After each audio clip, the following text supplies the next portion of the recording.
नमस्कार. मी पत्रकार सचिन वासणे जुचंद्र. विनंती करतो, फक्त एकदाच पूर्ण ऐका. आज कलियुग आहे. प्रत्येकाने ठरवलंच आहे की आपण चुकीचंच वागायचं आहे. तर याला कोण आणि काय करणार? पण मित्रांनो, चुकीचं जरूर वागा, पण ती चूक कबूल करण्यामध्ये मोठेपणा असतो, तो जरूर करा. पण चुका करा ज्या क्षम्य होतील. गुन्हा मात्र करू नका, कारण तो तुम्हाला गुन्हेगार म्हणून शिक्का मारेल. सांगायचं झालं तर आज प्रत्येकजण काही ना काही वाईट गोष्टी, संगती, व्यसन यांना महत्त्व देत आहे. वाईट साईट कामं करणं याला तो पैसे कमवण्याचा उद्देश म्हणतो. पण यामुळे समाजात तुमचं वजन वाढतंय असं जरी तुम्हाला वाटलं असलं तरी तुमच्या तोंडावर जरी गोड बोलणारे व्यक्ती असतील, पण तुमची पाठ वळल्यावर तुम्हाला पटकन शिवी तरी घालणार किंवा मनातल्या मनात शिव्या शाप तरी देणार. मग हेच मोठे पाप आहे जे हृदयातून ओठावर येतं. दुसरं म्हणजे व्यसन. आज तरुण असो, वृद्ध असो, मुलं असो, मुली असो, विधवा असोत किंवा विवाहित असो, लहान मुले मुली असोत, प्रत्येकाच्या ओठाजवळ सिगरेट का असते याचं अजून कारण मला कळलेलं नाही. आयुष्यात प्रत्येकाला एकच गोष्ट अशी करायची असते की ती म्हणजे सिगरेट ओढून पाहिजे असते. मग या सिगरेटची सवय जूड जडते आणि मग झुक झुक झुक झुक अगीन गाडी, धुरांच्या रेषा हवेत काढी, याप्रमाणे सवय लागते ती मात्र मेंदूला. आणि हा मेंदू तुम्हाला जसे सुचवतो त्याप्रमाणे तुम्ही कृती करत राहता. मग एका हातात दारूचा पेग, दुसऱ्या हातात सिगरेट आणि सोबत पत्ते असेल तर मजाच मजा. मग काय, पत्त्यांचा डाव म्हणजे जुगार. मग हा पैसा येतो कुठून आणि कुणाकडून? जरा विचार केला आहे का कुणी?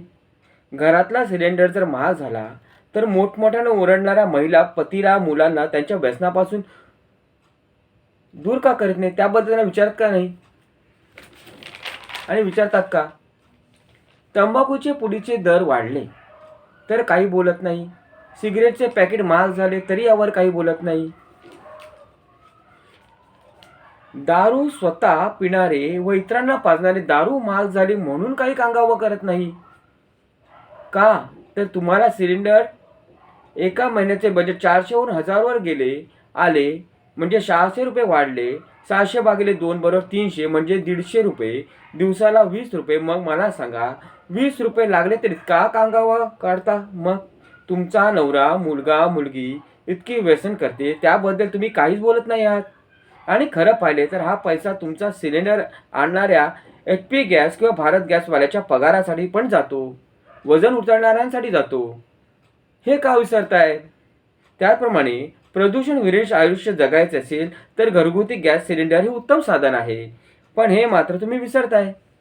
गुरुंनो, तुम्ही तुमच्या परिवारातील सदस्यांना तुमच्या हाताने घरातील स्वयंपाकातील गॅसच्या शेगडीवर स्वयंपाक करून त्यांना चांगलं चुंगलं करून खायला घालता. पण हे उपटसुंब बाहेर जाऊन व्यसनं करतात आणि काही पोटात गडबड झाली की मात्र आज तुझ्या हातची ही भाजी खाल्ली, आज तुझ्या हातचं हे चिकन खाल्लं, तू बनवलं होतंस, तू मटणच कच्चं ठेवलं होतंस, अशा दोषारोपांना मात्र तुम्हालाच सामोरे जावे लागत आहे. म्हणजे ज्यांच्यासाठी तुम्ही दिवसभर राबून अन्न शिजवायचे आणि एक अन्नपूर्ण आहात, माझ्या ताई, माई, अक्का, पण हे बाहेरच्या खाण्याची आणि व्यसनाची चटक लागलेले उपटसुंब यांना तुमच्या भावना कधी कळणार? आणि करणार तरी कधी? मात्र मी 44 वर्षांचा आहे, माझे वडील 73 वर्षांचे आहेत, माझी आई 63 वर्षांची आहे, माझी पत्नी 36 वर्षांची आहे. पण सर्वजण आम्ही फिट आहोत, फाईन आहोत, एकदम फिट आणि फाईन. मग कोणी म्हणतं, राणे साहेब तुमचं वय वाटत नाही. अहो, वाटणार तरी कसं? मी मानकाप्या भूताला बाटलीत बंद करून ठेवलं आहे. आता तुम्ही म्हणाल, मानकाप्या भूत म्हणजे काय? हा काय प्रकार आहे बरं? अहो, तुम्ही दारूची बाटलीचे निरीक्षण केलं आहे का कधी? तर तुम्हाला ते एका मुंडकं नसलेल्या प्राण्यासारखं दिसेल, बरोबर? मग मुंडकं नसलेलं म्हणजे काय? मानकाप्या. आणि त्याच्यातही दारू म्हणजे भूतच ना. एकदा ते प्यालं की दारूच्या नशेत तो काय करतोय याचे त्यालाही भान राहत नाही. दारूची नशा उतरल्यावर अरे देवा, मला असं करायचं नव्हतं, मी हे काय करून बसलो. मग इतरांच्या हातापाया पडायचं आणि पडणार. आणि त्यावेळी कोणी त्याला एखाद्या गुन्ह्यातून सोडवलं की मग त्या सोडवणाऱ्या व्यक्तीचा कायमचा गुलाम. अरे कशाला हे सर्व? तुम्हाला तुमच्या आई वडिलांनी काय कोणाची चाकरी करायला जन्माला घातले आहे का? काय स्वप्न पाहिली असतील त्या माऊलीने जेव्हा तुम्ही तिच्या उदरात वाढत होता. असंख्य काळा सोसून तिने तुम्हाला जन्म दिला. पण त्याआधी तुम्ही पोटात असताना तुमच्या वडिलांनी आणलेले चांगलं चुंगलं खाल्लं त्या माऊलीनं आणि मग तुम्ही निरोगी असे जन्माला आलात. हात पाय तुमचे चांगले, नाकी डोळी तुमची उत्तम, एकदम राजबिंड दिसत होता तुम्ही लहानपणी. मग त्या माऊलीनं तुम्हाला स्वतःचं दूध पाजून लहानाचं मोठं केलं. हाताचा पाळणा केला तर हाताच्या फोडाप्रमाणे जपलं. त्या माऊलीच्या दुधाचे पांग फेडायचे सोडून हे काय मुंडकं नसलेल्या मानकाप्या भूताला जवळ केलं म्हणजे बाटलीतली दारू. अरे जेव्हा दारू पिऊन घरी येता ना, तेव्हा माऊलीच्या डोळ्यातले अश्रू दिसतात का तुम्हाला? अश्रू असतात. ती आतल्या आत कुडत असते, रडत असते. कधी कधी ती तुमच्याशी अबोला सुद्धा धरते. कारण तुम्ही रोजच बाटलीतलं मूत पिऊन घरी येता. अरे मी मूत यासाठी बोलतोय की तुमचे मित्र सुद्धा तुम्हाला त्यात मूत टाकून पाजतात. कारण तुम्ही असतात मुळे नशेमध्ये, तर तुम्हाला काय करणार की काय पाजतात आणि काय पितोय ते. जरा सुद्धा अजून वेळ गेली नाही, सुधरा स्वतःला. आता तरी देशी पिणं सोडा. हो, देशी यासाठी म्हणतोय की आताची दारू महाराष्ट्रात बनते. मग देशी नाही का? ब्रँड कुठलाही घ्या, पण पिऊन तुम्हाला लागणारे रोग लागतील तेव्हा लागतील, या शंका नाही. ॲक्सिडेंट मात्र तुम्ही दुसऱ्याचं करणार किंवा तुमचेही होणार, या शंका नाही. आज दारूवर इतकं चांगलं प्रवचन कुठल्या बाबाने पण दिलं नसेल हे मला माहीत आहे. पण सबसे हटके करना यही मेरा काम है. बरं ते जाऊ दे, पण दारू पिण्याचे फायदे लोकांना तुम्ही सांगता की मला कोरोना झाला नाही, मी दारू पित होतो त्यावेळेस म्हणून माझे आरोग्य ठणठणीत राहिले. अरे मूर्खा, तुला हेच म्हणतो की दारू प्यायचास तेव्हा तुझ्या त्या रोजच्या माणसांच्या बरोबर ग्रुपमध्ये प्यायचास, दुसऱ्या कुणाबरोबर नाही प्यायचास ना. मग तुम्ही जी रोजची माणसं एकत्र प्यायला बसणारी नेहमीचीच माणसं होती ना. इतर कोरोना इन्फेक्शन असलेल्या माणसांच्या संपर्कात तुम्ही आलातच नाही, म्हणून तुम्हाला कोरोना झाला नाही. हे साधं गणित जर तुला कळत नसेल तर तू आयुष्यात तर काहीच शिकला नाहीस. दारू हे का संजीवनी आहे का की तुला कोरोनापासून वाचवायला? उगाच काहीतरी बरडतो. लोकांना दारूची व्यसन नव्हतो, लोक अंधश्रद्धा पसरवतात. तू दारू श्रद्धा पसरवतो. दारू श्रद्धा. जसं काय तुझ्या दारूच्या फॅक्टऱ्या आहेत. अण्णा तुझ्याकडे कामाला आहे आणि त्याला तू दिला आहेस का वाईन शॉप काढून किंवा बार काढून. उगाच पैशांच्या जोरावर जाऊ नका. दारू सर्वनाश करते हे लक्षात घ्या. दारूच्या नशेत काहीच कळत नसतं. उगाच कोणताही आळ तुमच्यावर येऊ शकतो. मुली प्रेग्नेंट सुद्धा होतात. त्यांची साधी कल्पना सुद्धा त्यांना नसते की त्यांच्या होणाऱ्या मुलाचा बाप कोण आहे. म्हणून जरा सावधान. आणि आता हे जे गुटखा खातात त्यांना तर मी समजावून थकलो. आणि हजारो मिरच्या खाऊन सुद्धा दाखवल्या आणि 60-70 मिरच्या एकत्र खाऊन दाखवण्याचा व्हिडिओ सुद्धा व्हायरल केला. पण हे गुटखा खाणं आणि विकणं काही बंद झालं नाही.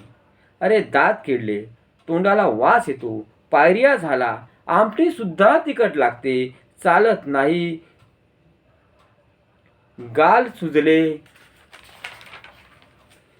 डोळ्यासमोर गालांची उंची वाढली, खाली बघताना सुद्धा एकदम मान खाली घालून बघावे लागते. खा बाबा खा, मी काही बोलणार नाही. कारण गुटखा तोंडात असल्यामुळे तुम्ही काही बोलतच नाही. मग मी तरी काय बोलणार बाबा तुम्हाला.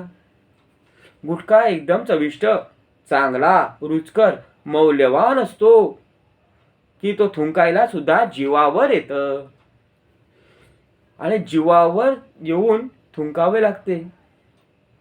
मग एकतर किती कष्ट पडतात गुटखा बनवायला माहिती आहे तुम्हाला? काय ठाऊक? मी सांगतो. एकतर जर्दाची पुडी घ्यायची, ती फोडायची, मग पान मसाला घ्यायचा, त्याच्यात पाकिटात ती टाकायची आणि हलवत हलवत राहायची जोपर्यंत चांगली मिक्स होत नाही तोपर्यंत. आणि मग एकदा का खुळखुळ आवाज येणं बंद झालं की ते पाकिट तसंच तोंडात उडून कोंबायचं आणि मग दोन्ही नाकपुड्या बंद. बरोबर ना? मग श्वास रोखल्यामुळे ती हळूहळू चघळायची. समोरच्याने आवाज दिला की मात्र आता काय करू अशी परिस्थिती. मग जर महत्त्वाच्या कोणी असेल तर मात्र तिथंच पचकन थुकायचं, नाहीतर तसंच हाताच्या पंजाने दाखवून असं म्हणायचं, अरे हेच पैसे तुझ्या बायकोच्या हातात दे, खुश होईल बिचारी. बोला हे घे, याचा आपल्याला सिलेंडर आण. उगाच कोणाच्या तरी चितवण्याने मोर्चा काढू नकोस. उगाच 600 रुपये वाढले म्हणून माझी इज्जत काढू नकोस. मी दिवसाला 60 रुपयांचा गुटखा खातो, म्हणजे मी महिन्याला 1800 रुपये थुंकून टाकतो. त्यात तिघींचे सिलेंडर येतील तर प्रत्येकीजवळ 400 रुपये असतील तर आधीच आहेत ना. त्यात माझे 1800 आणि त्यांचे 1200 म्हणजे 3000. 3 सिलेंडर येतील. मग वाटलं का आजचं मार्गदर्शन बरोबर? जरा कमेंट करून सांगा. पण व्यसनांपासून दूर राहा, कारण व्यसनं करता तुम्ही आणि मेल्यावर देशी घी तुमच्या मैताला जाळायला लागते. म्हणजे 2 किलो देशी घी आता ते जिवंतपणे खा, मेल्यावर त्या लाकडाला त्याचा काय उपयोग बरं? घी खा, धष्टपुष्ट राहा. आणि निरोगी आरोग्य हीच खरी संपत्ती आहे. बाकी पैसा असून सुद्धा काहीच उपयोग नाही. जे शरीर निरोगी ताजतवान असतं, बलवान आहे, ते तुम्हाला पाहून 4 माणसं घाबरतात, इज्जत देतात. त्याला जपा. मला या व्हिडिओचा काहीच उपयोग नाही, पण सर्वांसाठी चांगलं करणं, सर्वांची भलाई आणि सुख बघणं हा माझ्यातला माणुसकीपणा आहे. तो तुमच्या अंगी यावा म्हणून मी सदैव प्रयत्नशील राहील. याचे उत्तम उदाहरण आहे. बाकी आता तुम्ही तुमचे आहात आणि काय करायचं ते तुम्ही ठरवलेच असेल. तर तो परमेश्वर तरी खाली धरणीवर आला, अवतरला, तरी तो सुद्धा तुमच्या पुढे हतबल होईल. कारण प्रत्येकाचे एकच धोरण असते, ऐकावे जनाचे, करावे मनाचे. आणि तुमचं मन बलवान नसेल तर तुम्ही कोणतेही व्यसन सोडू शकणार नाही, कारण मनोरुग्ण काही केल्या सुधरतच नाही. व्यसनी माणसाला मी मनोरुग्ण समजतो, कारण त्याचं मनच त्याच्या ताब्यात नाही, तर शरीर तरी बरं कसं ताब्यात राहील? ते सुद्धा हेलकावे खात पडत पडत त्याच्या घरी येईल किंवा कुठेही जाईल. पण व्यसन करताना मात्र आईचा रडवेला चेहरा ज्याच्या डोळ्यासमोर येतो तो खरा माणूस. कारण आपला मुलगा व्यसनी आहे ही कल्पना जगातली कोणतीही प्रेमळ आई सहन करू शकत नाही. पतीला तिचा खरा लळा असेल अशी पत्नी, जी पतीवर खरं प्रेम करत असते, ती सुद्धा आपला पत्नी व्यसनी आहे ही कल्पना सुद्धा सहन करू शकत नाही. जी बहीण आपल्या भावावर खरी माया करते, ती मायाळू बहीण सुद्धा आपला भाऊ व्यसनी आहे ही कल्पना सुद्धा सहन करू शकत नाही. आणि जो मनुष्य आपली प्रेमळ आई, आपल्याला जीव लावणारी, आपल्याला लळा लावणारी प्रेमळ बायको आणि आपल्यावर जीवापाड प्रेम करणारी, आपली माया करणारी आपली बहीण हिचा विचार करतो, त्यांच्या इतकंच प्रेम करतो, तो मनुष्य कधीच व्यसन करत नाही आणि करणारही नाही. कारण त्याला या आई, पत्नी आणि बहीण यांच्यासाठी संपूर्ण आयुष्य जगायचे असते, संपूर्ण आयुष्य त्यांच्यासोबत घालवायचे असते. बहिणीच्या सुखासाठी तिने बांधलेल्या प्रत्येक राखीच्या वचनासाठी तिच्या रक्षणाची जबाबदारी पार पाडायची असते. तो कधीच जीवघेणी व्यसन करत नाही, त्या व्यसनांच्या मागे लागत नाही. हा व्हिडिओ जरा संपूर्णपणे ऐकल्याबद्दल तुमचे सर्वांचे धन्यवाद.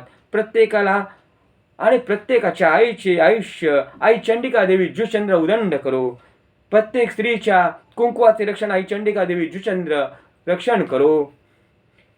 प्रत्येक बहिणीचे आयुष्य सुखा समाधानाचे निरोगी ठेवण्याची कृपा आई चंडिका देवी जुचंद्र करो.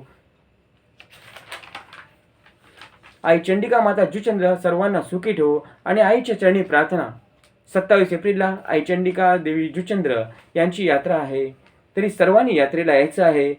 आईची कृपादृष्टी तुमच्यावर सदैव राही मी आईच्या चरणी प्रार्थना करतो. आणि आज प्रत्येकाने आपल्या आईसाठी एक लाईक आणि ह्या व्हिडिओला करावी, कारण आजपर्यंत माझ्या इतकं चांगलं मार्गदर्शन आणि प्रवचन कोणीही केलेलं नाही. आई चंडिका देवी जुचंद्र निवासिनी तुमचं कल्याण करो, रक्षण करो, तुमच्या मुलाबाळांना सुखी ठेवो ही आईच्या चरणी प्रार्थना. जय जुचंद्रवासी. आणि प्रत्येकाला जावई निर्व्यसनी लागतो, पण मुलगा मात्र पिणारा चालतो. धन्यवाद.